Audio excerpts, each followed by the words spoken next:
शिवाजी संभाजी जाधव, देगाव बुद्रुक, तालुका अर्धापूर, जिल्हा नांदेड इथला रहिवासी आहे सर.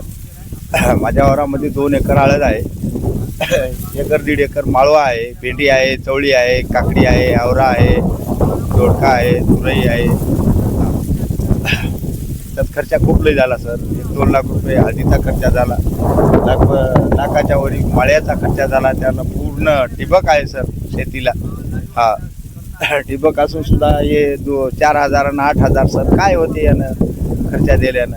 सरकारला आमची विनंती आहे बाबा, आमचं काहीतरी झालेलं नुकसान भरपाई द्यावं. पूर्ण तर काही देऊ शकत नाही, त्याला जेवढं हे जे परत दिसते तेवढं द्यावं असं माझं मत आहे. सर्व तालुक्यातच आहे सर. आमचं काय लाडकं आहे काय एकल्याचं. सर्व आमच्या तालुक्यामध्ये, नांदेड जिल्ह्यामध्ये बऱ्याच ठिकाणी आहे सर. आपण काय बाहेर जास्त फिरलो नाही, पण आमच्या तालुक्यामध्ये तर भरपूर आहे सर. हो, अर्धापूर तालुक्यामध्ये भरपूर शेतकऱ्याचं उदंड नुकसान आहे, उदंड नुकसान. हा, देगावमध्ये तर पूर्णच आहे देगाव सर. काहीच येत नाही सर हळद. नाही कशाला येते बघा, उपटून दाखवतो म्हणलं तर दाखवतो. काहीच नाही सर अजिबात. येत असल्यावर पाला हिरवा राहत होता सर. 3 रात्राच्या वरती पाणी होतं सर. गाळ गेला सर्व मध्ये, मातोडी गेली मधामध्ये त्याच्या पोंग्यामध्ये, त्याच्यानं ते वाळून गेलं सर.